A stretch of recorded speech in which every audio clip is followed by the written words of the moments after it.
اعوذ باللہ من الشیطان الرجیم بسم اللہ الرحمن الرحیم ان الذين يرمون المحصنات الغافلات المؤمنات لعنوا في الدنيا والآخرة ولهم عذاب عظيم يوم تشهد عليهم ألسنتهم وأيديهم وأرجلهم بما كانوا يعملون يومئذ يوفيهم الله دينهم الحق ويعلمون أن الله هو الحق المبين صدق الله العظيم۔ سورہ النور آیت نمبر 23 تا 25 آپ کے سامنے تلاوت کی ہیں۔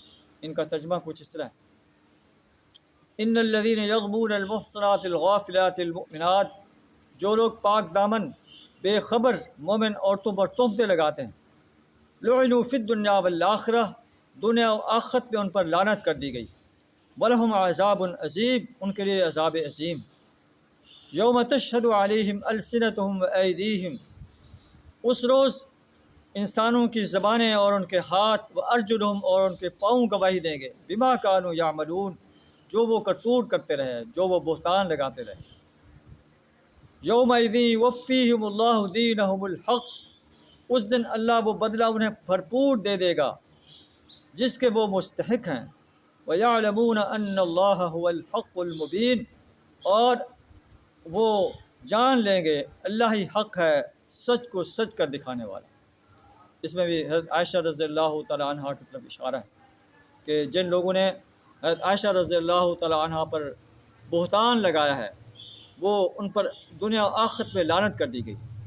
اور پھر جو ہے اس بات کو جو ہے اجتماعی طور پر بیان کر دیا گیا ہے کہ جو بھی مومن عورتوں پر، غافل عورتوں پر، پاک دامن عورتوں پر بہتان لگائے گا، وہ دنیا و آخرت میں اللہ کی لعنت کا مستحق ہوگا۔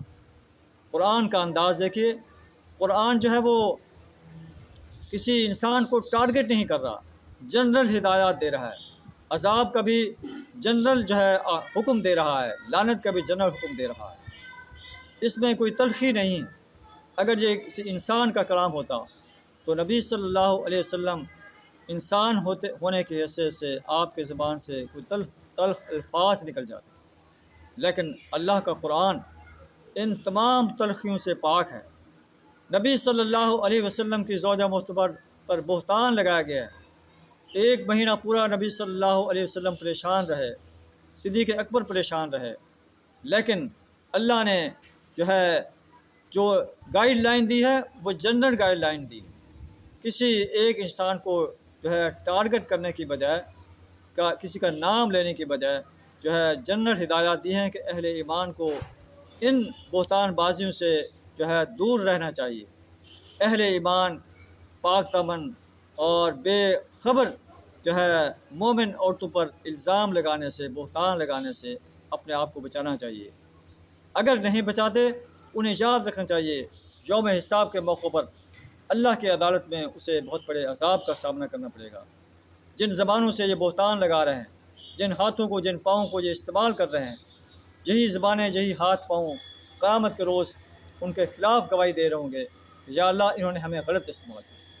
انسان کی زندگی، انسان کا ہر عضو اللہ کی طرف سے امانت ہے، اور اسے صحیح جگہ پر استعمال کرنا ہے، صحیح انداز سے استعمال کرنا ہے۔ اگر ہم اپنے جسم کے اعضاء کو غلط استعمال کریں گے تو یہ مجبور ہیں، یہ استعمال ہوں گے، لیکن قیامت کے دن یہ ہمارے خلاف گواہی دے رہے ہوں گے۔ اللہ فرماتا ہے کہ جب یہ آئیں گے، انسان آئے گا، شہد علیہم سمعہم وابصارہم وجلودہم بما کانوا یعملون، انسان کے کان، آنکھیں اور ان کے چمڑے گواہی دیں گے کہ یہ کیا کیا کرتوت کرتے رہے۔ انسان اپنے جسم کے اعضاء سے مخاطب ہو کر کہے گا، لما شہدتم علینا، تم نے ہمارے خلاف کیوں گواہی دی؟ وہ کہیں گے، انطقنا اللہ الذی انطق کل شیء، ہمیں تو اس اللہ نے بلوایا جو ہر چیز کو بلوا سکتا ہے، ہماری کیا مجال ہے۔ اللہ ہمیں آرڈر دے اور ہم اللہ کے آرڈر کو فالو نہ کریں۔ اللہ سے دعا ہمیں ہر قسم کے بہتان بازی سے اپنی پناہ عطا فرمائے۔ وآخر دعوانا الحمد للہ رب العالمین۔